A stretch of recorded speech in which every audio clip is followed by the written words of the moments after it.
Friends, welcome back to Sai cooking and fashion. ఈరోజు పులగం పచ్చిపులుసు ఎలా చేసుకోవడమో చూద్దాము.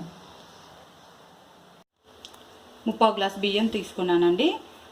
ఈ రేషియోస్ వచ్చేసి మీ ఫ్యామిలీకి మెంబర్స్ సరిపడా మీరు తీసుకోండి. 3/4 గ్లాసు బియ్యము, సో మిగతా పావు పెసరపప్పు తీసుకోవాలండి. దీన్ని ఒక అరగంట పాటు బియ్యంలో బాగా కడిగి ఈ విధంగా నానబెట్టుకోవాలి. బియ్యము పెసరపప్పుని బాగా కడిగేసుకొని ఒక అరగంట పాటు నానబెట్టి పక్కన పెట్టుకోవాలి. సో ఇలా అరగంట పాటు నానబెట్టుకున్న బియ్యంలో నేను వాటర్ పోస్తున్నానండి.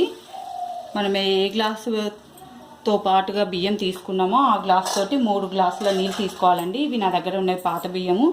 అలాగే పెసరపప్పు వేసాము కాబట్టి సో వాటర్ అనేది కాస్త ఎక్కువ పడుతుంది. ఇది కాస్త మెత్తగా రావాలి ఈ పులగం అనేది, అప్పుడే మనకు టేస్టీగా ఉంటుంది. నేను వీటిని కుక్కర్లోకి షిఫ్ట్ చేసేసుకున్నానండి. బియ్యము, పప్పు, దానికి సరిపడా నీళ్ళు. సో దాంట్లో కొద్దిగా చాలా తక్కువ పసుపు అండి, కొద్దిగా జీలకర్ర,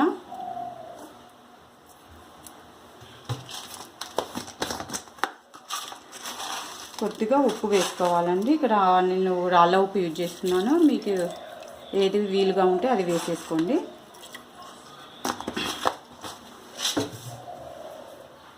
సో అన్నీ వేసిన తర్వాత ఒకసారి ఒక స్పూన్తో బాగా కలగబెట్టాలండి. తర్వాత కుక్కర్ మూత పెట్టేసేసి స్టవ్ ఆన్లో పెట్టేసుకోండి. 3 విజిల్స్ వచ్చే వరకు స్టవ్ని ఆన్లో ఉంచేసుకోవాలండి.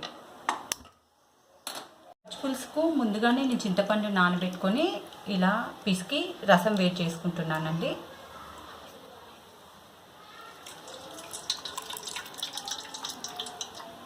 సో చింతపండు రసాన్ని ఇలా చేసేసుకోవాలండి.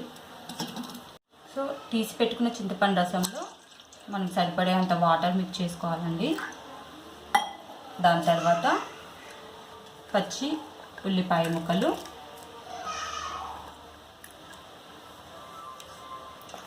నువ్వులు వేయించి పొడి చేసుకున్నానండి ఆ పౌడరు, సరిపడా కారము,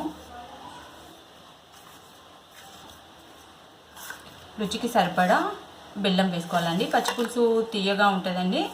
సో తీపి వద్దు తినలేము అనుకున్న వాళ్ళు స్కిప్ చేయొచ్చు. కాకపోతే మా ఏరియాలో మాత్రం మా ఫ్యామిలీలో ఇలా చేస్తామండి, చాలా టేస్టీగా ఉంటుంది. సరిపడా ఉప్పు,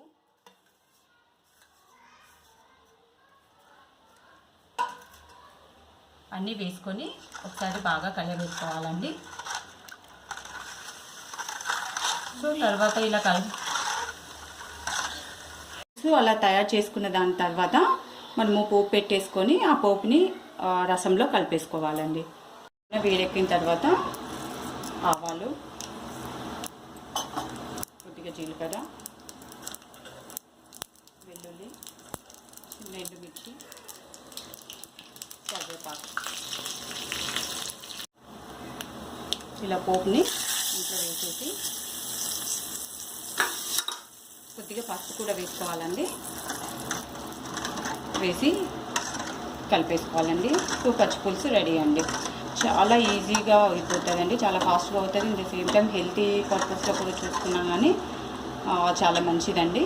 దటు సమ్మర్లో చాలా చలవ చేస్తుంది అండి. సో 3 విజిల్స్ తర్వాత వేడి చల్లారిన తర్వాత పులగం ఎలా ఉందో చూద్దామండి. సో పులగం రెడీ అండి. కొంచెం నీరు కావాలన్నట్టుగా నేను చేశానండి, పిల్లలకి ఇలా ఇష్టము. సో ఇప్పుడు ఇది డిష్ అవుట్ చేసుకొని మీకు చూపిస్తాను. ఫ్రెండ్స్, పచ్చిపులుసు పులగం రెడీ అండి. ఇంత మెత్తగా వద్దనుకున్న వాళ్ళు మనము ఎసరు పెట్టుకునేటప్పుడే బియ్యానికి ఒకటికి నేను 3 తీసుకున్నానండి వాటరు. సో 2.5 అలా తీసుకోండి. 2 తీసుకున్న కొత్త బియ్యం అయితే 2 సరిపోతుందండి. కాస్త పాత బియ్యం అనుకున్న వాళ్ళు 2.5 అలా తీసుకోండి. సో వేడివేడి పులగము పచ్చిపులుసు రెడీ అండి. దీన్ని నెయ్యి వేసుకొని తింటే చాలా బాగుంటుందండి. ఇది అన్ని ఏజ్ వాళ్ళకు సూటబుల్ అండి. సో ఒకసారి తప్పకుండా ట్రై చేసి చూడండి. అలాగే సబ్స్క్రైబ్ చేయడం మర్చిపోకండి. Thank you for watching.